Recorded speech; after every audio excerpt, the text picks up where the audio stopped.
Comment l'ancien numéro 3 de l'Office des stupes s'est retrouvé devant la justice.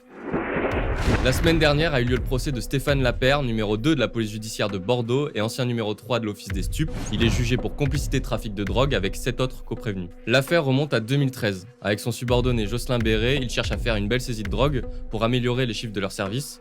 Alors ils vont monter de toutes pièces une livraison surveillée entre le Suriname, la Guyane et la France métropolitaine. La technique de la livraison surveillée, elle est autorisée à partir du moment où elle est sous le contrôle d'un magistrat, mais là dans cette affaire, aucun n'a été prévenu. Leur plan, il est simple, ils prennent contact avec 2 de leurs informateurs et les missionnent de demander à Jean-Michel L, un homme qui vient tout juste de sortir de prison, d'acheter 14 kilos de cocaïne et de les envoyer de Cayenne vers Orly.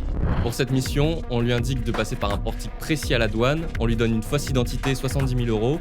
Lui, il affirme qu'on lui avait promis 1 000 € par kilo de cocaïne. J'avais besoin d'argent et puis c'était des policiers. L'un des 2 informateurs s'est justifié sur cette affaire en garde à vue. J'ai fait tout ce qu'on m'a demandé, à savoir ce que les services de l'octrice m'ont demandé de faire. Durant l'instruction, Stéphane Lapeyre s'est lui aussi en partie expliqué. La manière dont j'ai géré ce dossier n'était pas la bonne. Dans mon esprit, il n'était pas question de fabriquer un réseau pour le démanteler. Cette affaire rappelle celle de François Thierry, patron de l'Office des stupes pendant 6 ans.